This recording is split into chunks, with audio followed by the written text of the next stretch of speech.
Hello everyone.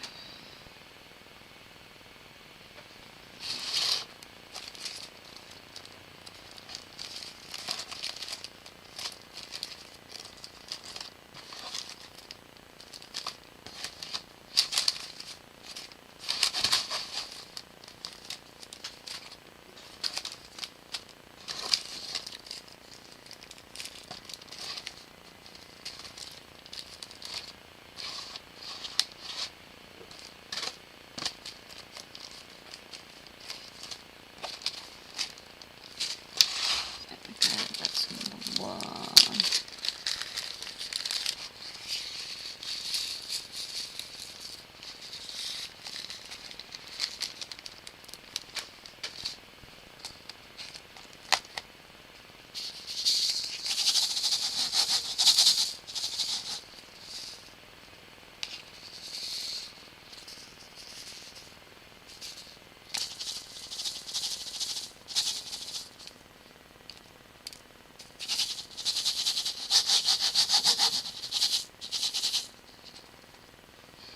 Just a smile, there's no way back.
I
can't understand you. I ask you to start filming from the feet slowly up to the head. And you go sit, pan. Bloody hell, don't you ever watch movies? You must see thousands of movies. You must know what it's like. They're training chimpanzees at Cape Canaveral to operate a camera. Anybody can do it. These are the home movies of a murderer. Can you go back a bit? I mean, you're far too near. A man who in the 1980s would be uncovered as the most prolific serial killer in British history. And you ain't seen nothing yet. A civil servant whose extraordinary behaviour would see him named with cruel irony, the kindly killer. That was a line. Well, the camera went up before. Don't do it now. You think you know how to use that. All you do is point it down and you press a button. But was this murderer of young men driven by nature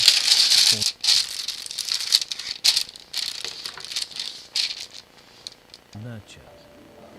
Was the kindly killer born to kill? Cut.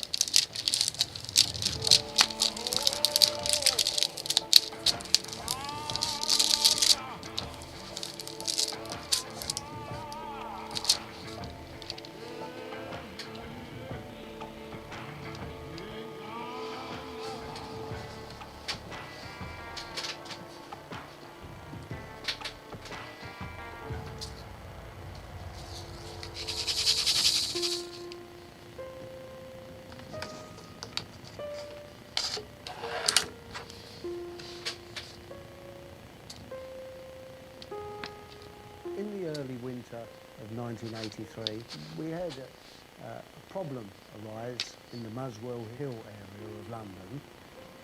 It was initiated by us receiving a call for a block toilet. Number 23, Cranley Gardens, had been split into flats and bedsits. The residents had experienced problems with the plumbing for days.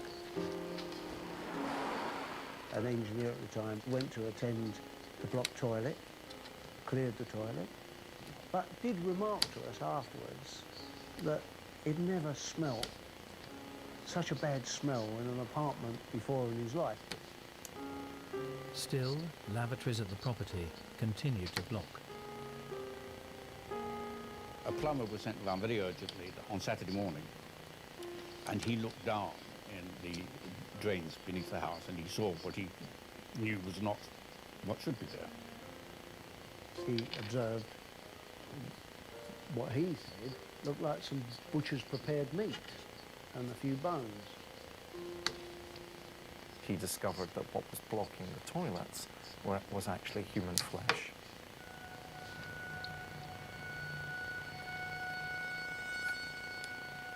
On the 9th of February 1983, sitting in my office, minding my own business, and suddenly got a phone call from Peter Slade, who was the early turn uniform inspector, and he asked me if I'd go up to Cranley Gardens. He had a bit of a problem up there, and I just got into the CID car and drove up there. I always remember it was bitterly cold. It had been snowing, and we stood outside this awful house and looked down the pit where the drains were, and he showed me 4 little pieces of flesh, each about 3 inches by half an inch, maybe an inch, and also 3 bones with a knuckle at each end. My first thought when I saw them was that they were from a human hand. The drains were blocked over halfway up the building, so we knew that the blockage was originating from the very top. The tenant of the top flat was a 37-year-old executive officer at a nearby job centre, Dennis Andrew Nielsen. He was due to return from work at 5:30. When my 2 colleagues and I walked up to the front door of the place in order to wait for him inside, we had no idea what we were going to find. We knew we had a killer, but we didn't know what he'd done. Nielsen walked in, bang on cue at 5:30, and leading up to that, I had been thinking for 2 or 3 hours about what I was going to face. I knew that for someone to have flushed a dead body down the loo in small pieces, it was going to be somebody a little bit different. When Nielsen came in through that front door, I'd already made a decision to be very light-hearted with him. And I remember saying to him, "Mr. Nielsen," and he said, "Yes, that's me." And I said, "I'm Detective Chief Inspector J. I've come about your drains." And a little smile came across his face, and he said, "Well, since when have police been interested in blocked drains?" And I said to him, "Well, you take me up in your flat, and I'll tell you all about it." The first thing that caught me was the smell of decomposing flesh. I said to him, "I'm here because your drains were blocked with human remains." And he said, "Oh my God, how awful." And I just got a little bit closer to him, face to face, looked him straight in the eyes and said, "Don't mess me about. Where's the rest of the body?" And he just paused momentarily, and he said, "In plastic bags in the other room." Nielsen was immediately arrested and taken to the station for questioning. My deputy, Detective Inspector Steve McCusker, sat in the back of the police car, and I drove. And I don't know what prompted Steve to do this, but he suddenly said to Nielsen, "Are we talking about 1 body here, or maybe 2? And Nielsen said neither. He said, "I think it's 16.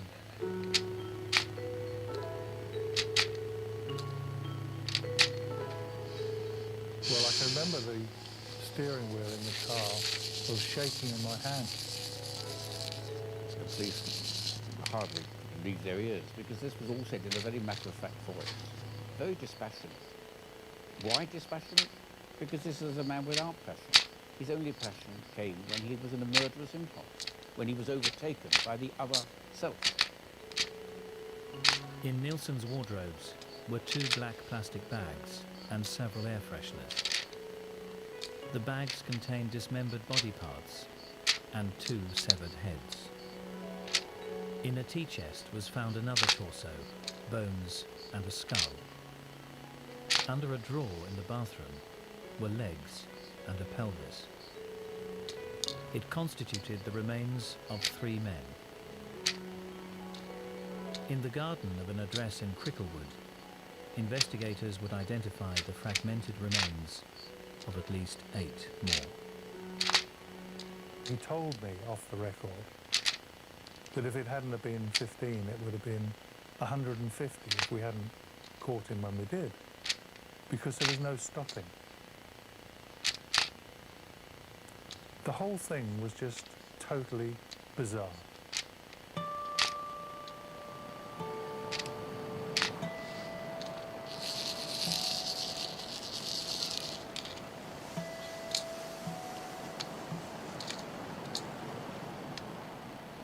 Dennis Nielsen was born in 1945 in Fraserburgh, a remote fishing community in northeast Scotland.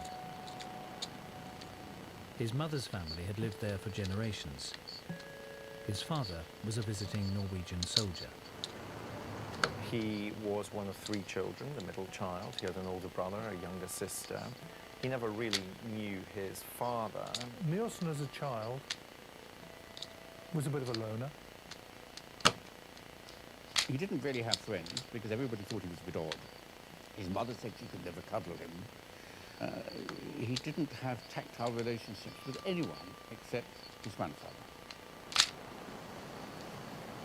Nielsen's father is absent from the household, and so he had formed a bond with his grandfather. They would walk together, fish together, and so forth. The boy's grandfather would often be away for weeks at a time, trawling the fishing grounds of the North Sea. One day, he came home from school, and his mother said to him, "Oh, do you want to see your granddad?" He said, "Oh, he didn't know he was there even." So he was very pleased about that, and he went into the kitchen, and there on the kitchen table was a long box, and in it was his grandfather. Nobody had prepared him for the fact that he was dead. Nielsen's grandfather had died at sea, and his corpse had been brought home for burial. He had this picture in his mind imprinted of seeing his grandfather white as a sheet, and I think that affected him deeply. Nielsen would later say that when he saw his grandfather laid out in the front sitting room after his grandfather's death, that this was when Nielsen first began to associate love with death, an inert body. From that moment, I'm convinced, I can't prove it, but I'm convinced that his idea of love and his idea of death fused and became linked, inextricably linked. When his mother said to him, "Your granddad's gone to a better place," he, the little boy, aged 6, thought, "Well, if he's gone to a better place, why didn't he take me with him?" He would sometimes even go out into the sea and simulate drowning as a means of being with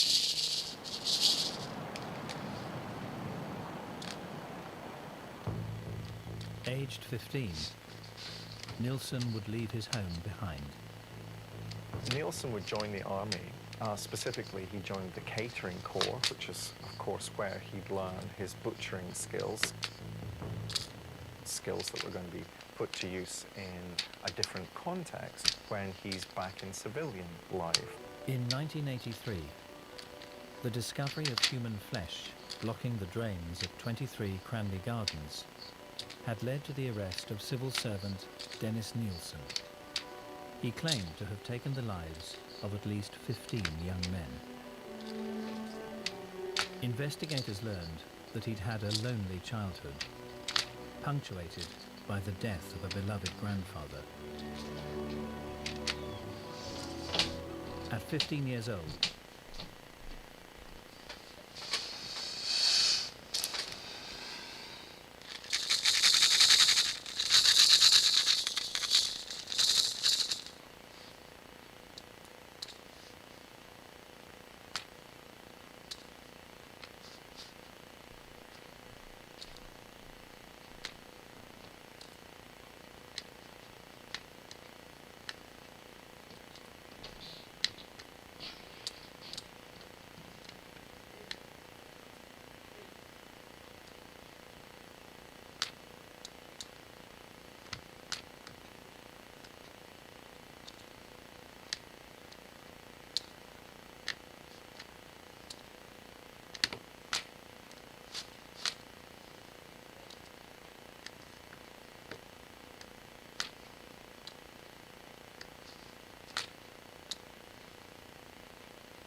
A sleepy southern town becomes a place of unimaginable horror as young girls begin disappearing. A cunning serial killer is on the loose, tormenting a family while evading capture. Until investigators could find a way to stop him, he would continue his hunt for more victims.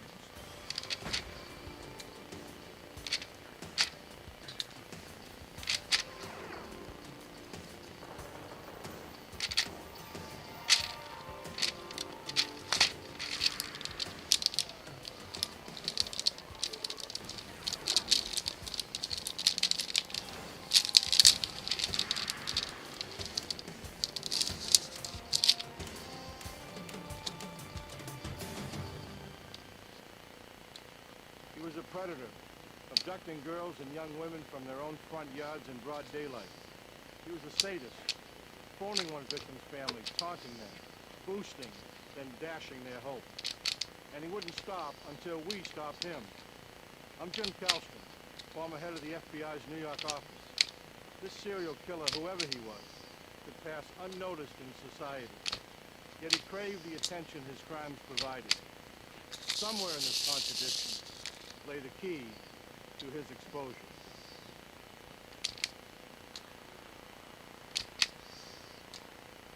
May 31st, 1985. The afternoon sun over South Carolina roasted the town of Lexington to a blistering 100 degrees. Sherry Faye Smith had found relief from the heat at a pool party with her boyfriend and fellow high school seniors.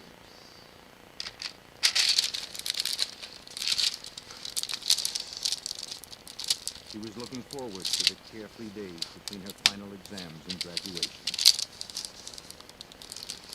All of summer and the rest of her life awaited the ambitious 17-year-old.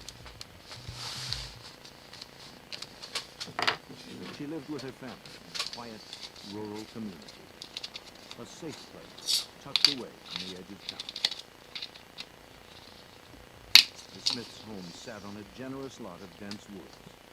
The house was about 200 yards from the road.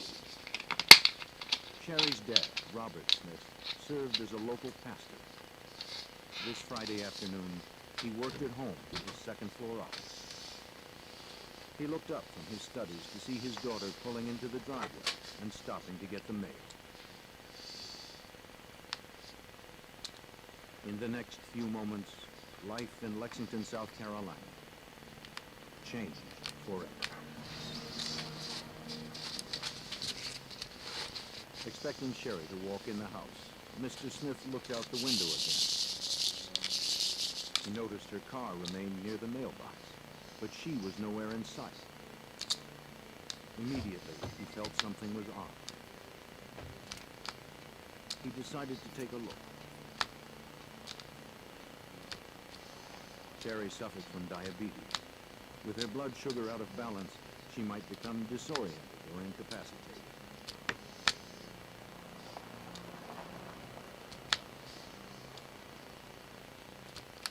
When he arrived at the bottom of the driveway, Mr. Smith found Sherry's car still running, and the door swung open.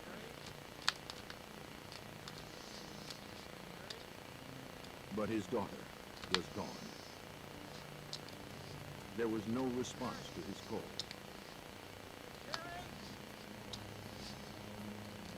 His mind began to race as he imagined the possibilities. Could she be lying in the woods somewhere, unconscious or in shock? He yelled louder as he grew more frantic with words.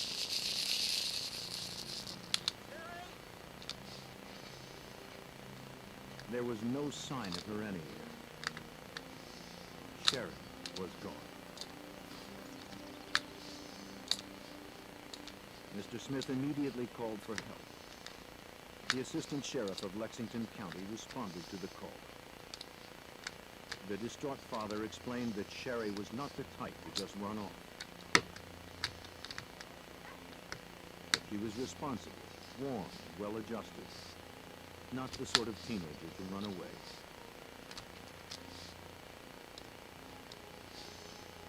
But the sheriff took nothing for granted. He questioned Smith about his relationship with his daughter. Today, more than a decade later, Assistant Sheriff Louis McCarty vividly recalls his impressions of the Smith family during his first conversation with Sherry's father. We discussed his daughter's grades, what kind of child she was.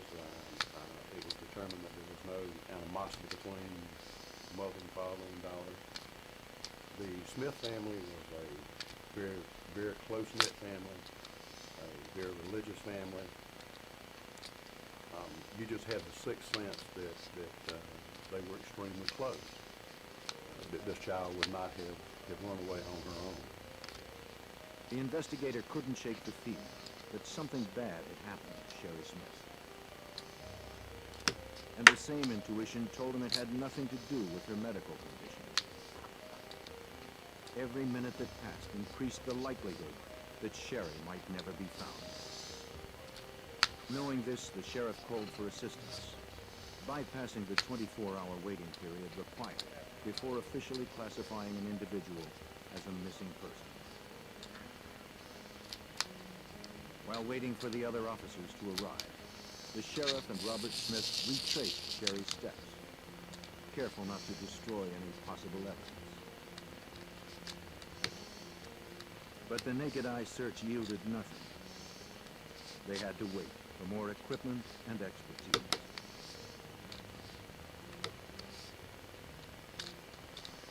Within minutes, officers from the South Carolina Law Enforcement Division, known as SLED, arrived at the Smith home. Investigators combed the scene, looking for tire tracks, foot impressions, or fingerprints. They found nothing. Knowing the next few hours were critical, the authorities assembled a task force and organized a massive ground search. The possibility of an abduction prompted a swift response. Crimes like this simply did not happen here. Surrounding counties sent every available officer to help.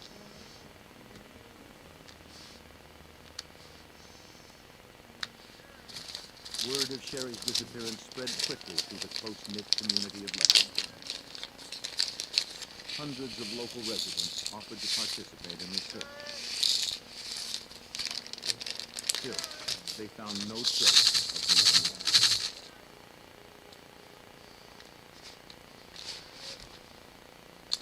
Though there was no direct evidence that a federal crime had been committed, state investigators called on the expertise of the FBI. They wanted the Bureau to unofficially advise in the search and to assist in the investigation. Special Agent John Vollmer from the FBI's Columbia office was dispatched to the Smiths' house the next morning. The disappearance had even baffled the experts. She was nowhere to be found. And she was not from a type of family background where that would readily indicate she'd run off with somebody. She was from a very stable, good family background, and they immediately thought obviously something had happened to her. But we had no idea at that point what. The search urgently continued, with hundreds of volunteers and officers working around the clock. It was a daunting task. The heat and terrain hindered the hunt. You're talking about looking in a county of 500 square miles. It's almost like looking for a needle in a haystack. It's extremely difficult because you don't know where to begin and where to go. 2 long, hot days of searching passed, and still there was no sign of Sherry. It grew more and more likely that this was an abduction. Horrified that a crime like this could happen in their town, the residents of Lexington were gripped by fear. Children were not seen without their parents. No one went anywhere alone. With every hour that passed, investigators hoped there was still enough time to find Sherry unharmed.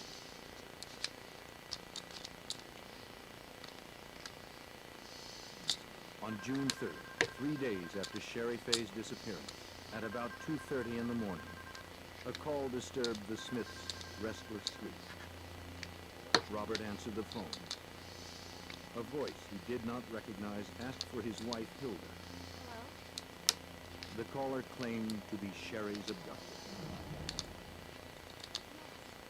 The captor apologized for taking Sherry and insisted that she would eventually be returned. He made clear this was not a ransom call. He told Hilda that she would receive a letter in the mail later that day. He promised he'd call back and hung up. Though a phone tap had been set up earlier, the call was too short to get a trace. SLED officers who were at the Smith home called Agent Vollmer immediately. It really was unclear whether she was alive. The caller was indicating that she was alive, that he would see that she was returned safely. And I think at that point everyone was hopeful that he was truthful and that in fact she was not dead and would be returned to her home and family. A letter, hopefully containing clues to Sherry's whereabouts, would be a welcome break. But first they had to find out if the letter, promised by the caller, really did exist. Not wasting any time, they woke the town's postmaster and ordered him to open the post office before daybreak. Then they went to work, sifting letter by letter through the piles of outgoing mail.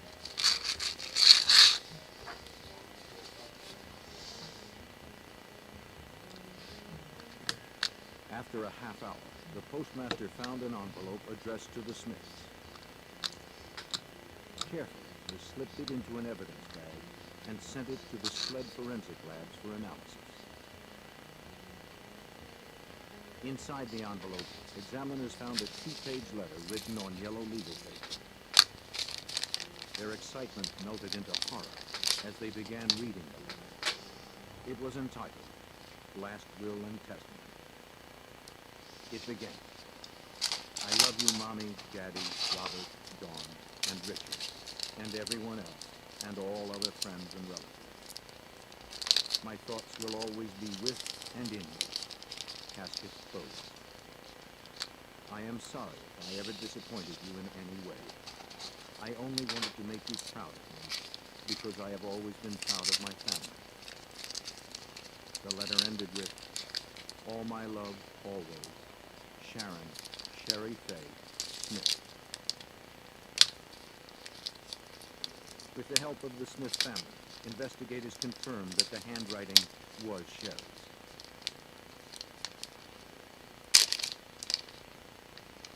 Lab examiners began the painstaking task of analyzing the letter.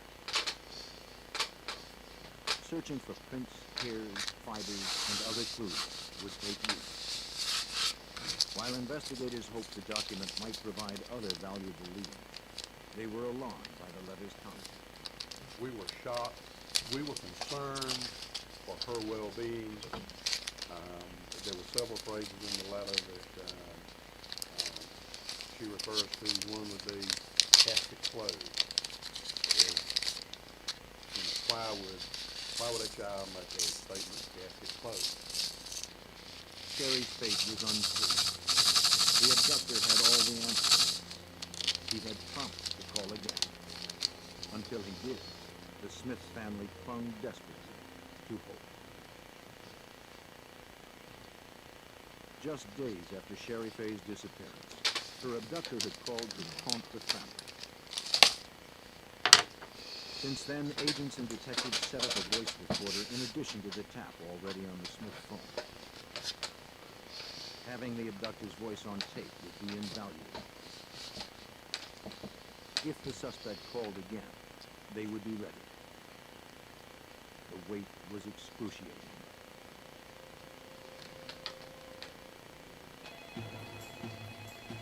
At 8 o'clock on the evening of June 3rd, the phone rang. Go ahead and answer. Try to stay on the phone as long as possible.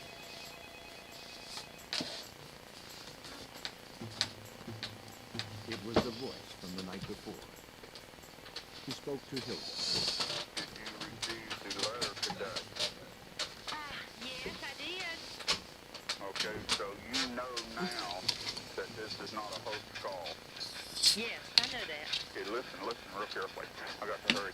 I know these calls are being traced. Is Sherry with you? Sherry is now part of me. Physically, mentally, emotionally, spiritually. Our souls are one now. Your souls are one now with Sherry? Yes, and we're trying to work this out. So please do what we are. The trace had been successful. Go ahead, U.S. 1. The suspect had called from a phone booth about 20 miles away from the Smith home. A network of sheriff deputies staking out the area raced to the scene, hoping to catch the caller throwing the phone. But when they arrived, all they found was a phone dangling off the hook. Any cars? Different plates, any cars leaving the immediate area right now. He had slipped away, leaving nothing behind, not even fingerprints. Sherry's older sister, Dawn, recollects the agonizing uncertainty. I didn't really understand what was going on at the time. I didn't understand that he was a very sick person. I've never dealt with anybody like that in my life. But I really believed that he was taking care of her, and that there had to be some reason for the madness of Sherry being taken. On the surface, the abductor's phone conversations revealed nothing about Sherry's whereabouts. However, for the FBI, the phone calls offered the first glimpse inside the mind of this twisted predator. It would be up to FBI profilers in the Investigative Support Unit at Quantico, Virginia, to penetrate this criminal's mind. John Douglas pioneered behavioral profiling for the FBI. He and others developed the investigative tool from over 25 years of interviews with convicted killers, arsonists, rapists, and bombers. When someone asks for a profile, what they're looking for are characteristics, which includes gender, includes age, race, sometimes body typing, educational level, occupational type. To determine these characteristics, the profiler attempts to think like the killer. He tries to uncover his motivation. Examining every aspect of a crime reveals patterns of behavior. What emerges is a profile describing the type of person the killer will most likely be. You've not given her a dinner, have you? No. After scrutinizing every detail of Sherry's abduction, Douglas generated a 22-point profile of the suspect. He painted the abductor as a white male, in his late 20s to early 30s, with above-average intelligence. He would most likely work as a blue-collar day laborer.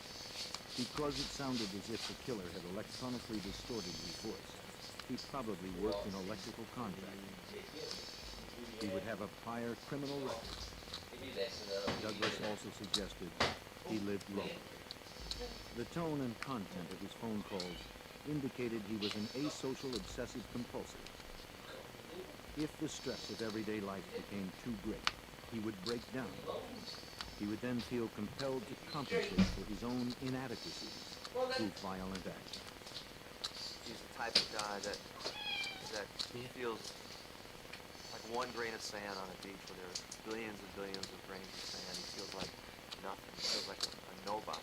How can this nobody, this personality, this person who's probably overweight, low self-esteem, doesn't unattractive, how can he become somebody? He'll go after victims that there's no chance that you ever come in contact with someone like Sharon Faithful. And so for the first time in their life, they can be powerful. On Wednesday, June 5th, the Smiths received another call. This time, he gave the family directions to where they would find Shep. Listen carefully. Get scouted. Highway 368 west. You get scouted. Traffic circle. No, I didn't. Left, a white frame building. 6 feet beyond, we're waiting. God chose us. Oh, that's what we got from last time. Save us. Yeah. investigators raced to the location, hoping they might still find her alive. I gotta get something else from there anyway. I gotta get something else from there anyway. I'll tell you in a bit. Investigators found the body of Sherry Faye Smith. When the Smith family received the call to the location of the body, we went immediately there, and our worst fears came true. Sherry's body had You been didn't laid it? in the woods of Saluda County. Showed her all the 17 boxes of miles food. from the home Mhm. from She's which like, she wow. Hey, you got tons of Her food. abductor was now wanted Hey. for first-degree murder. Yeah, we're getting about boxes tomorrow. A week of 100-degree heat had taken its toll.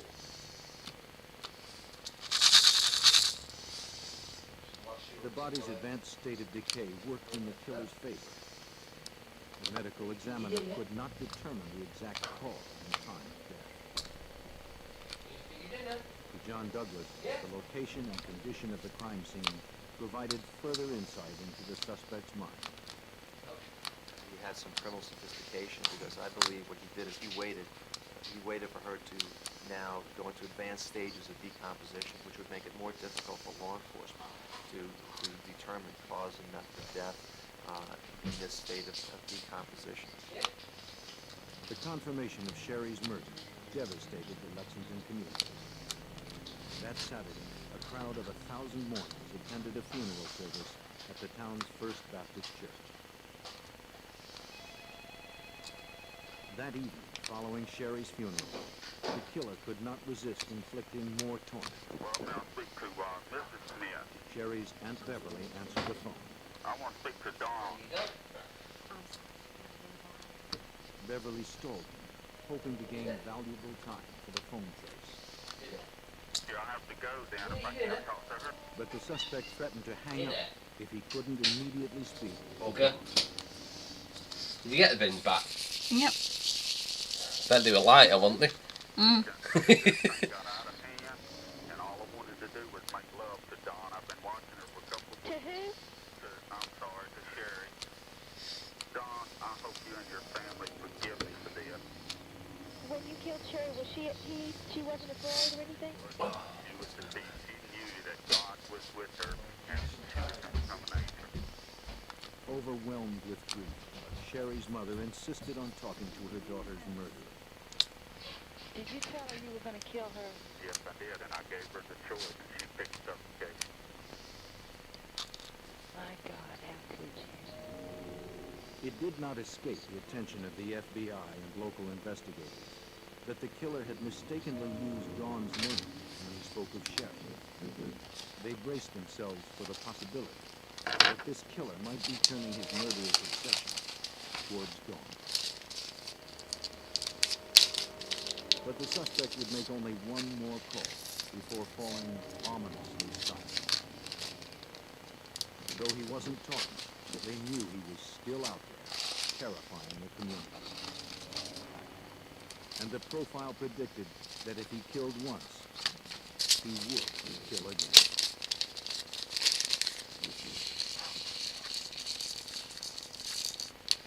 In June 1985, FBI investigators continued to hunt the kidnapper and killer of 17-year-old Sherry Smith. While investigators focused on the Smith murder, the elusive predator pursued other plans. On Friday, June 14th, 2 weeks after Sherry's abduction, a man grabbed Deborah May Helmet from her front yard in Richland County as she played with her brother. She was just 9 years old. The child's screaming alerted a neighbor. But the woman was not fast enough.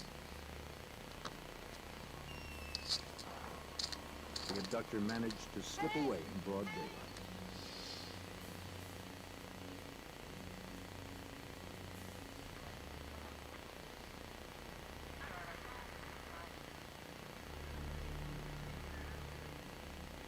Helmick's neighbor could only provide vague information. However, the general description of the suspect and his method appeared eerily similar to the man the FBI wanted for the murder of Sherry. Richland County sheriffs immediately contacted the task force in nearby Lexington. Within moments of that abduction, we were aware of it and began to focus on that case also. We were pretty much in our minds, I think that everybody knew these two cases were connected. For John Douglas, the case took on an even greater sense of urgency. Deborah May Helmick's fate seemed almost certain. Once they get the urge, they're out looking for the preferential victim, but if they cannot find the victim of choice, they will go after whoever is available. And that was the case here with Deborah May Helmick. News of the second abduction brought Douglas down from Quantico, Virginia to South Carolina.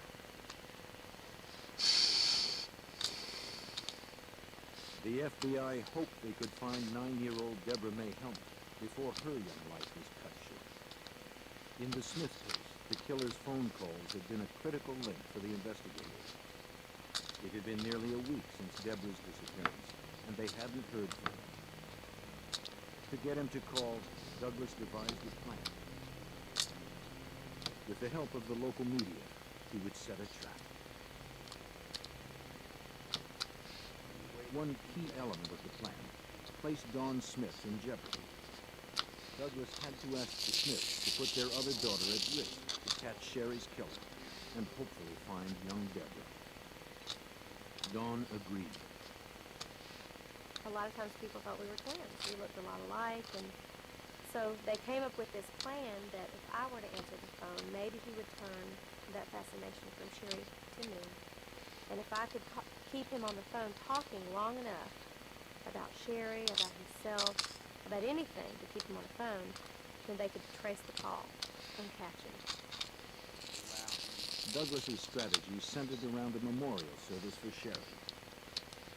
Investigators promoted the service in the local press. The agents hoped the attention to his first victim would rekindle the killer's fascination with Dawn.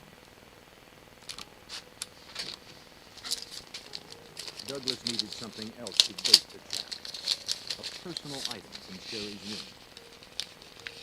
Based on experience, Douglas knew that sexual predators are often attracted to personal items of their victims. They want mementos that they can keep, even display as trophies. He noticed the koala bear. It was the mascot of the university she planned to attend in the fall.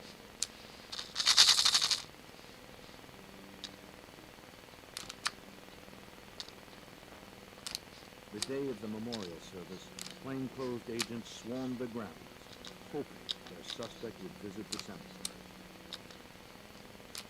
As the family's minister delivered a eulogy, Dawn and her parents huddled close. Though Dawn had willingly volunteered to lure the killer to the trap, the danger it presented weighed on everyone's mind. There was no telling what the suspect might do. Security around Dawn was heightened. We were extremely concerned about Dawn becoming a victim. Then, as planned, Dawn placed some flowers and the koala bear on her sister's grave. Now all that was left to do was wait. Using Douglas's profile, FBI agents coached Dawn on how to handle the suspect when he called. I was told to never be threatening, to never be harsh, to be real understanding and sympathetic and compassionate, and I was with him. And I think he liked that because he felt like he was very much in charge, which is something that he thrived on. Several calls came to the Smith home following the memorial service. Not knowing if it was Sherry's killer, Dawn had to answer every one. Shortly after midnight, the phone at the Smith house rang again.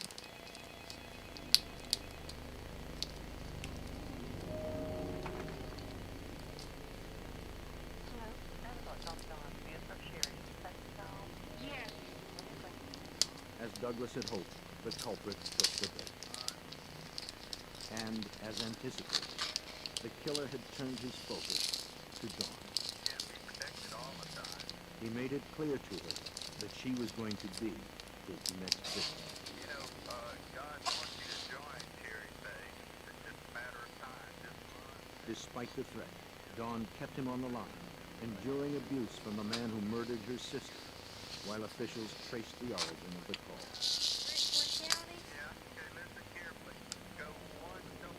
Then, before hanging up, the killer offered directions. Turn right, Deborah May is waiting. God forgive us all.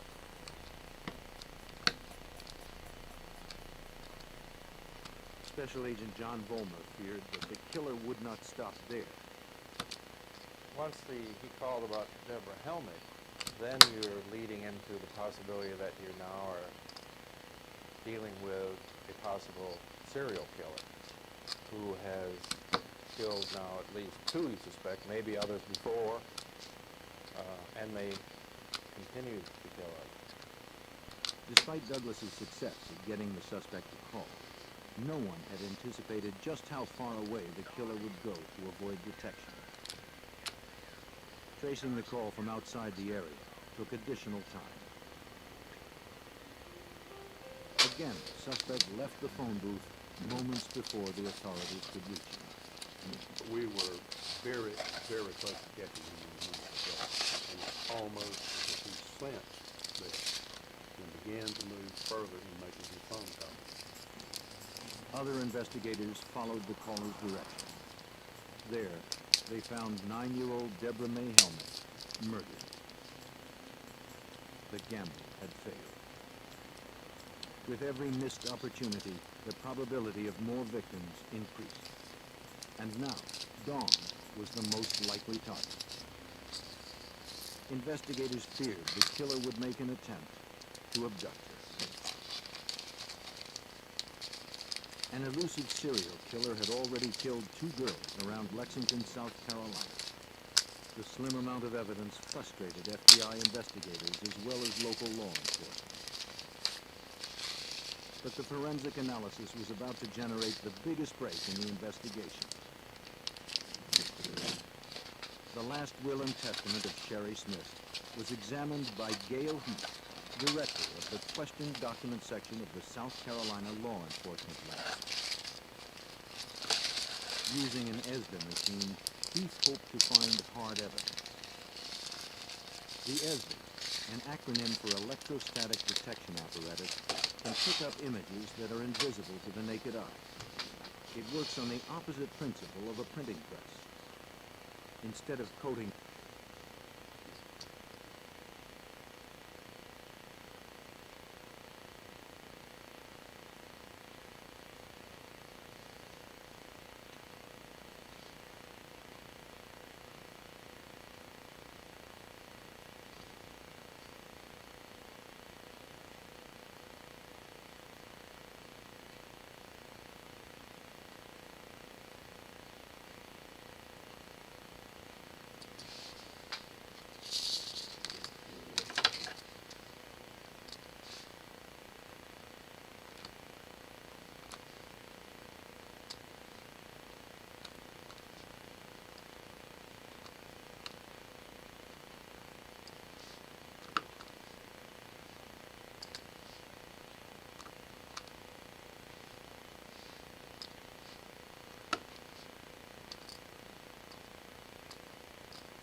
Right, I'm calling it.